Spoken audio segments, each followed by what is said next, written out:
सादिया, आज हम वो बातें करें जो कि जब से टॉपिक लेके बैठे हो ना, सारों को डरा रहे हो घर बैठ के, सुबह सुबह कर रहे हैं जी। और ये वो टॉपिक है जो मतलब जब कजन साथ में और दोस्त साथ में बैठे होते हैं, और जब वो स्पेसिफिकली जब स्लीप ओवर के लिए जब आए होते थे ना, और रात का टाइम होता था तो, और आपको नींद नहीं आ रही होती, बचपन में रूहें बुलाएंगे जी जी हाँ, इफ देयर एनी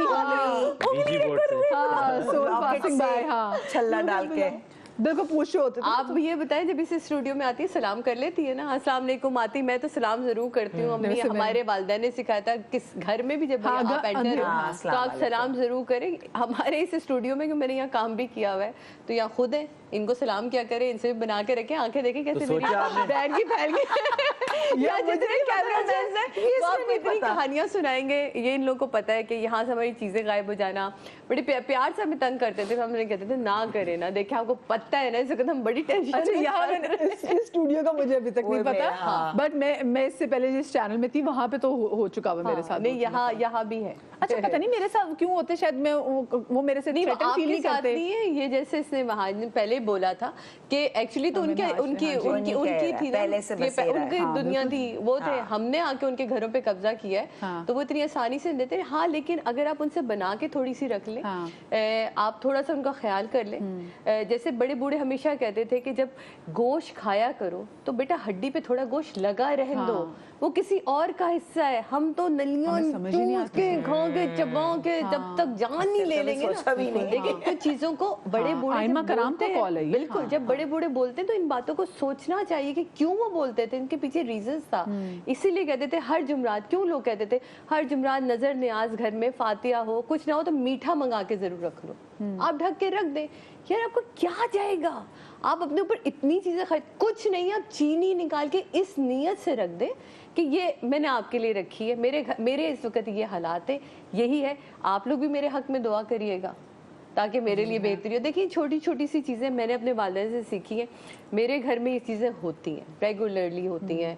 हमारे यहाँ गोश्त कभी भी, मुझे नफरत अगर कोई बिल्कुल हड्डी को साफ कर दे, वो जब पाए की दावत होती है तो हमारे यहाँ यही होता है, मैं अलग से ना चीज़ें से डलवा के रखती हूँ कि ये अलग से छत पे जाके रखना, ये उनका हिस्सा है, और वो आपको साफ ही मिलता है फिर। तो ये चीजें हैं। जैसे मैं अक्सर लोगों को देखती हूँ वो मिठाई जो है वो मंगवाते, और अक्सर मैं देखा कि लोग कहते हैं कि जी मिठाई वालों के हाँ मतलब शाम में बड़ी बिक्री होती है, क्योंकि वो शायद मिठाई होती है, खत्म नहीं, खराब नहीं होती, हर रोजाना ताजी बनती है। बहुत सारी मिठाई की दुकानों पे ना एक स्पेशल रूम होता है, एक स्पेशल रूम बनाया हुआ होता है जो पीछे होता है, जो आप किसी के लिए एक्सेसिबल नहीं होता।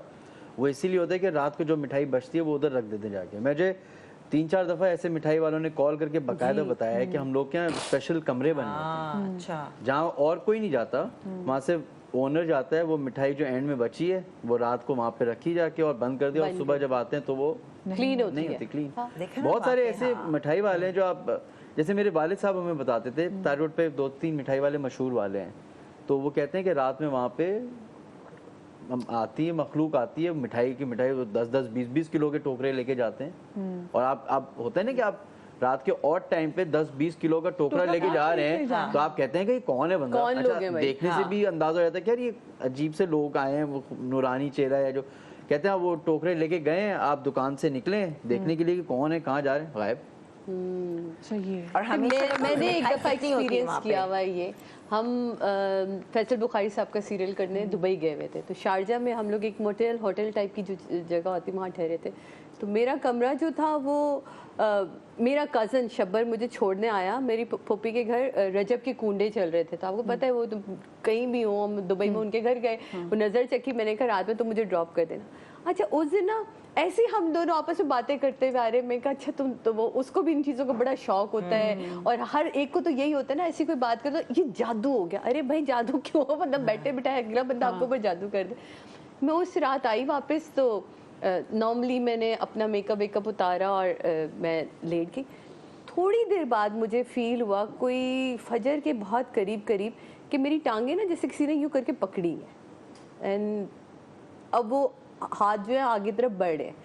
अच्छा सेकेंड में मुझे, क्योंकि मैं नींद की दवा खाती हूँ, तो मुझे वो रियलाइजेशन जरा थोड़ी सी 1 मिनट के लिए रही कि ये मैं फील कर रही हूँ या हो रहा है, या दवा का असर है। बट लिटरली मैंने वो उस वक्त नादे अली शुरू करी पढ़ना, आयतल कुर्सी पढ़ना शुरू करी, और मैंने वो एक जो भी चीज़ थी उसको मैंने यहाँ पकड़ा। मैं कहा ये हो नहीं सकता, तू मेरे ऊपर आ जा, मैं जिसकी मानने वाली हूँ। और मैं तो नहीं, पता नहीं वो कौन सी चीज़ थी जो मेरे अंदर से बोलना शुरू, और वो मैंने ऐसे करके ना लिटरली पूरी आयतल कुर्सी और नादे अली पढ़ के मैंने प्रेशर से फेंकी है, वो छन करके कहा, इतनी वो मेरी पूरे कमरे की लाइटें झिल मिल शुरू। आप सोचिए नॉर्मल एक बंदा सो रहा हो और मैं कह रही हूँ ये हो क्या रहा है तमाशा। और मेरे जो फ़ोन है मोबाइल, वो उस वक्त मेरा मोबाइल का बजना मेरे लिए बड़ी हैरान कुन सी बात थी। और हर दौर में आपके साथ कोई ना कोई अटैच होता है रूहानी तौर पे, आप किसी ना किसी के साथ। तो उस वक्त के जो मेरे उस्ताद थे उन्होंने मुझे कॉल कह लगे तुम बेटा खैरियत से हो। मैं कहा आपने मुझे इस वक्त क्यों फ़ोन, कहते तुम बताओ, तुम अपना हिसार बंधवाओ फ़ौरन। मैंने हिसार, अब वो उन्होंने दुआ पढ़नी शुरू करी, मैंने कहा ये हुआ है, कह रहे हाँ कोई बात नहीं, तुमने अच्छा मुकाबला किया। तो आप ये देखें कि वो जब मैं फिर सुबह हुई तो मैं नॉर्मल, मैंने जाके फिर मैंने कहा फैसल भाई वो मुझसे तो शीशा टूट गया।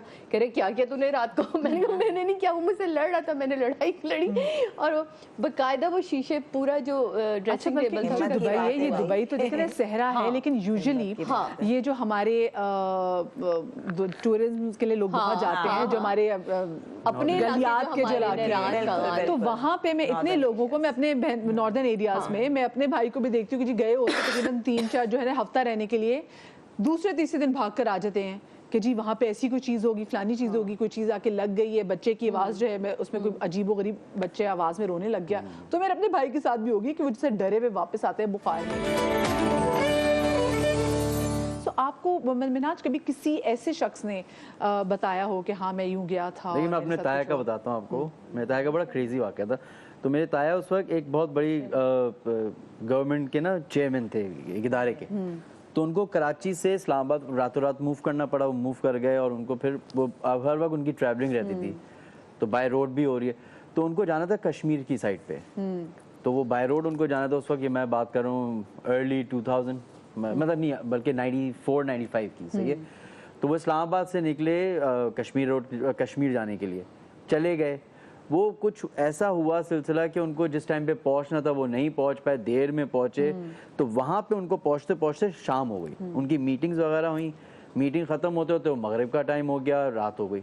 अब वो रात को उनको कहने लगे कि वहाँ के जो लोकल्स थे कि सर रात को ना सफ़र करें और आप रुक जाएं, सुबह चले जाएगा। तो उन्होंने कहा नहीं, सुबह मेरी जो है एक बड़े इंपॉर्टेंट बंदे से सुबह सुबह मुलाकात थी उनकी, तो मुझे जाके रिपोर्ट करना है, तो मुझे रात को ही ट्रैवल करना पड़ेगा। तो उनके ड्राइवर और वो निकल पड़े। अभी आ रहे हैं जो कश्मीर का रास्ता है टूवर्ड इस्लामाबाद, तो वो बीच में उस वक्त ये मोटरवे और ये तो नहीं बनी हुई थी, वो टिपिकल वो रोड्स बनी हुई थी सिंगल ट्रैक वाली। बल्कि मोटरवे बनी थी तो शहाबनामे में था कि बड़ा तभी बड़ा तंग किया गया था। हाँ। तो उसमें बहुत सारी जगहों पे अभी भी मोटरवे का ये है मामला। खैर, तो वो कह रहे हैं हम आ रहे हैं, तो सर्दियाँ थी, तो मेरे ताया जो है ना वो कुरान अपने साथ रखते थे और कुरान की तिलावत करते थे। तो अचानक से ड्राइवर ने जो है ना उनको कहने लगा शुरू हो गया कि रिफत साहब आप जो है ना ज़रा कुरान की तिलावत पढ़ लें, मुझे अच्छा लगता है आप तिलावत करते ना। मैंने कहा चलो मैं पढ़ लेता हूँ। अब कह रहे मैं पढ़ना शुरू किया, तो मैं पढ़ रहा हूँ, तो मैंने ऐसे ही देखते देखते ऊपर देखा तो ड्राइवर के ना पसीने छूट रहे हैं। मैंने कहा क्या हो गया तुम्हें, तबीयत सही है? कहते नहीं आप बस कुरान पढ़ते रहे, मुझे वो अजीब घबराहट हो रही है और बाहर मत दिखेगा, बस आप कुरान पढ़ते रहे। अब आपको पता है इंसान को जब बोले ये ना करो तो वो ही करेगा, तो करता है। तो कह रहे था मैं नमाज वो कुरान पढ़ते पढ़ते जो ऐसी नजर ऊपर डाली तो वो साइड में ना वो बिजली की तारें चल रही थी। अब कह रहे बिजली की तार पे मैंने देखा एक औरत तेजी से भाग रही है हमारी गाड़ी की स्पीड से। वगैरह जितनी तेज हमारी गाड़ी चल रही है, वो उस वक्त गवर्नमेंट की पोटोहार होती थी, तो पोटोहार चल रही है उतनी स्पीड से वो गाड़ी जो है ना 100 पे जरा आप कच्चे रास्ते में सिंगल ड्राइव वगैरह उसी स्पीड से गाड़ी की स्पीड से मेंटेन करती हुई वो जो आप उसको चुड़ैल कह लें या फीमेल जिन कह लें, वो तारों में भाग रही है, वो देख रही है। ताया कह रहे मेरा आई कांटेक्ट हुआ है, उसने लाल कलर के कपड़े पहने हुए वो भाग रही है। और अब पता है ना गलियात में इस तरह रोड टर्न्स होती हैं, जब टर्न हुई तो वो तार करीब आ गई। कह रहे इतनी करीब आ गई कि मैं उसके फीचर्स वगैरह देखे। और कह रहे मैंने उसको अब बोल रहा हूँ ड्राइवर कह रहे साहब आप छोड़ें, बाहर मत देखिए, जोर जोर से कुरान पढ़ें, बस आप फिक्र ना करें। और कह रहे ड्राइवर बड़ी रैश ड्राइविंग कर रहे हैं, परेशान। कह रहे मैं बाहर देख रहा हूँ तार पे औरत भाग रही है, क्या हो क्या रहा है। कह रहे किसी तरीके से वो एक पॉइंट आया, उधर वो जाके औरत गायब हुई है। और कहते फिर हम जो है ना आगे गए तो वो एक छोटा सा चाय का ढाबा बना हुआ था, वहाँ जाके हमने गाड़ी रोकी है परेशान। तो वो लोग आ गए उठ के कि क्या हो गया साहब, तो कह रहे कि ये हुआ है हमारे। कह रहे साहब यहाँ तो बड़ा कॉमन है, ये तो होता है। अच्छा, वो हर वक्त जब उन्होंने सुबह पहुंचे और जो लोगों ने मना किया था तो उन्होंने कहा कि आप खैरियत से पहुंच गए, कह रहे नहीं हम खैरियत से तो पहुंच गए लेकिन ये हुआ था, ये कह रहे सर इसीलिए मना कर रहे थे आपको कि रात को ना ट्रैवल, कि रात को ट्रैवल ना करें। और ये तो एक वाकया में ताए का, जो ताए का घर था वो इतना खतरनाक था कि उसको गवर्नमेंट की तरफ से सील कर दिया गया। अच्छा, यूजुअली मैंने देखा जो ऐसे घर बड़े बड़े मिलते हैं गवर्नमेंट की तरफ से, जो पुराने जैसे रेलवे वगैरह के भी घरों में,